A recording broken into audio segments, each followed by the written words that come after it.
today to do an unboxing of the Zephyrus G15. This is the Best Buy edition.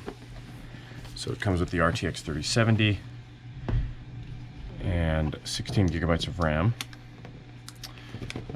Give you my initial first impressions of the machine, as well as open it up so we can take a look. In the box we have the machine. There's another small box with some warranty information, things of that nature. And on this side we've got charging brick, which is pretty slim actually, especially compared to the G512 that I came from before. Charging cable. And over on this side there is nothing, I guess. Not sure why it opens. Maybe there's something that comes in the box there with the 3080 edition, perhaps. Anyways, over to the machine. First impressions, it's got some good heft to it. It's small, but it's heavy.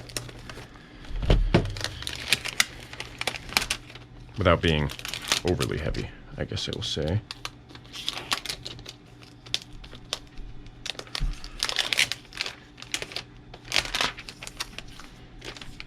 So we get the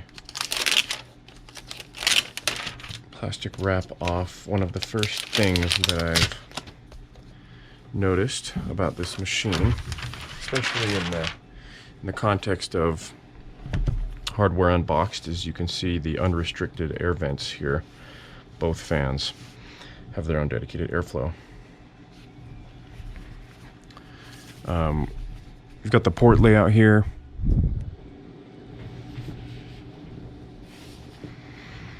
One HDMI, the barrel power here, RJ45 for Ethernet, one USB 3 here, and then two USB-Cs. Both of them have the DisplayPort icon, which is not something I expected, to have three usable video out ports. And then on the other side we've got the micro SD card slot and one USB. There's intake vents on, exhaust vents on either side here, as well as on the back. No ports on the back and nothing on the front. So we'll try opening it with one hand. That was easy, very nice actually.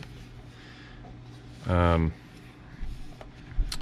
you'll notice that when it's open it's got the ergo hinge, so it lifts the back off a little bit. Initial impressions of the material. Feels pretty high quality, a little bit plasticky, but pretty high quality actually. Going back to the top, it may not be visible in the video, but there is sort of a rainbow tape underneath the perforations on the lid. It looks nice. It's a little bit, I would say it's a little bit on the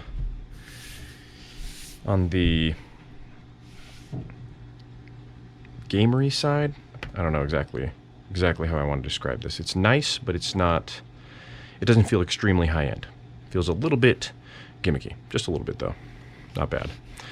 So we open it up and keyboard feels nice. You have your ROG button here.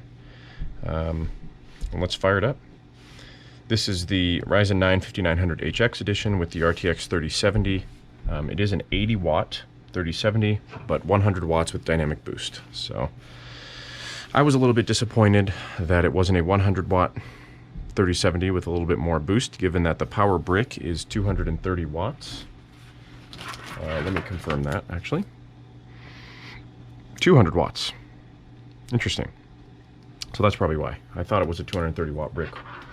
And so I had hoped initially that it would be a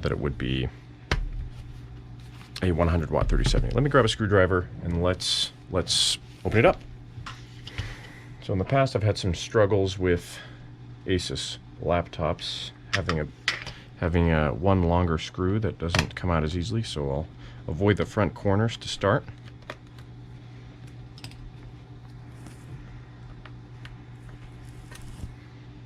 Looks like it's a pretty long screw actually. Hopefully they're all the same length.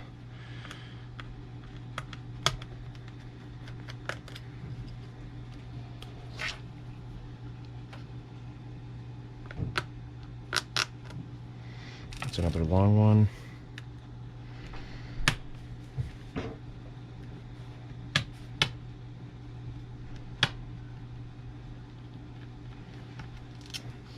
Yeah, it looks like most of them are going to be the same length, which is great.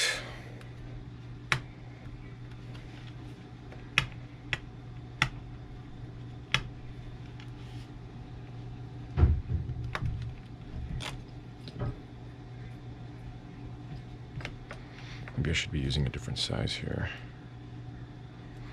Looks like it might be a little too big. It's actually my smallest Phillips, so it looks like we're going to stick with that.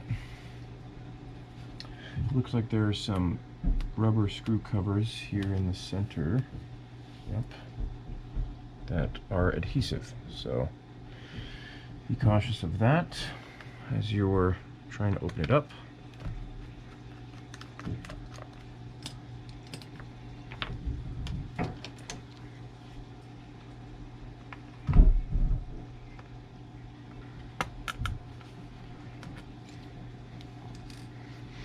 Oh, these screws are actually shorter, so keep that in mind. I'll try and show you here. You can see that the screws from the center are a little bit shorter, so I'll put them on the other side here.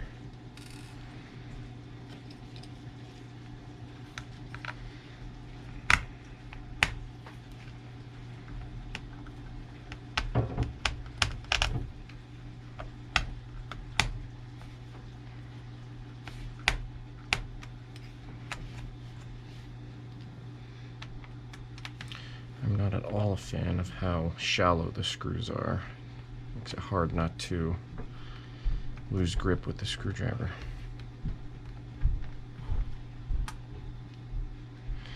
The screws on the front are also shorter, so keep that in mind.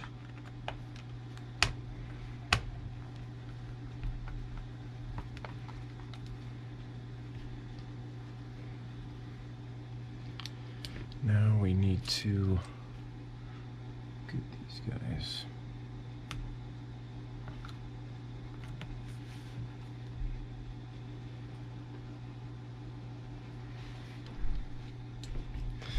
Not a big fan of adhesive covers that may or may not stick after we put them in again, but what can you do?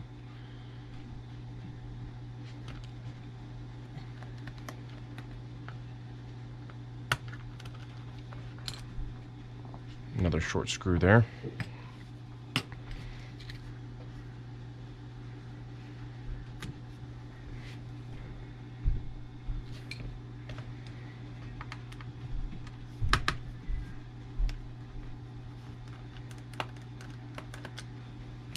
You will need a small screwdriver to reach in and lift these screws out, unless you have a magnet of some kind,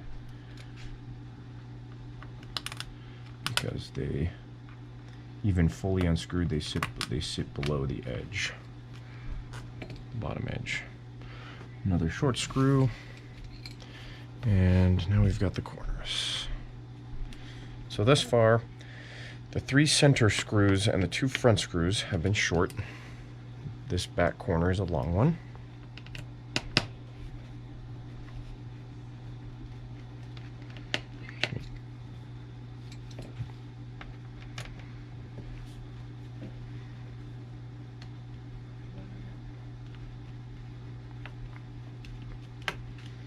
This is the front screw.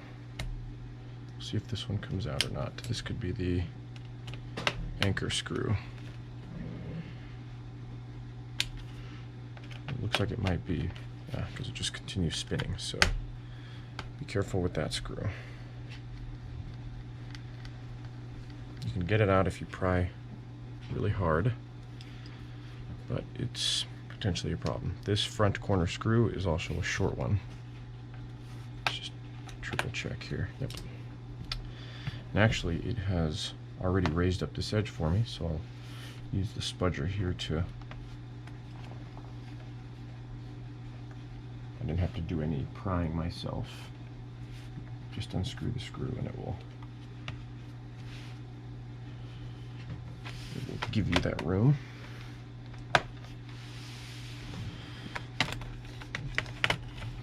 And sort of carefully unclip and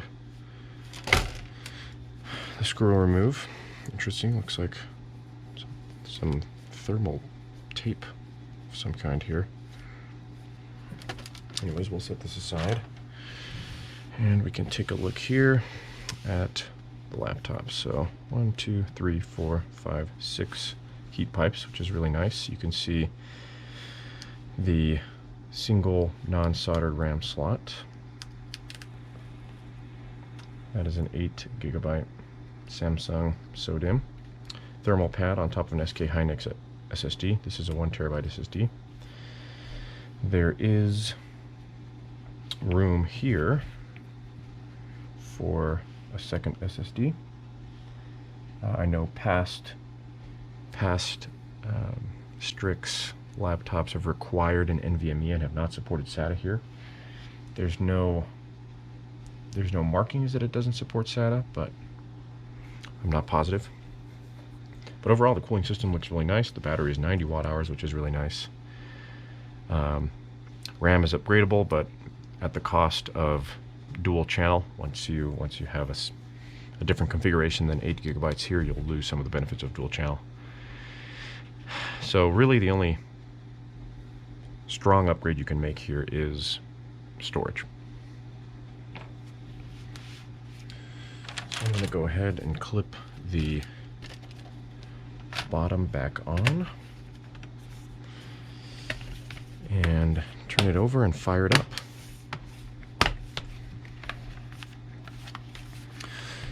The laptop does feel pretty quality. The lid is easy to open with one hand, and when you press the power button, nothing happens, apparently. So I'll have to plug this in and see if it's just the battery coming dead from the factory, but eventually I can make another video with some benchmarks or some other tests if anyone is interested. So if you have any questions about this particular configuration of the G15, again, this is the Best Buy configuration in the Eclipse gray color, I believe it's called. I can do my best to answer any of those questions. Thank you very much, and don't forget to subscribe to the channel for more updates, especially on the Zephyrus G15, as this will be my personal daily driver from here on out, and I'll be sure to upload videos relating to other important questions. Thank you.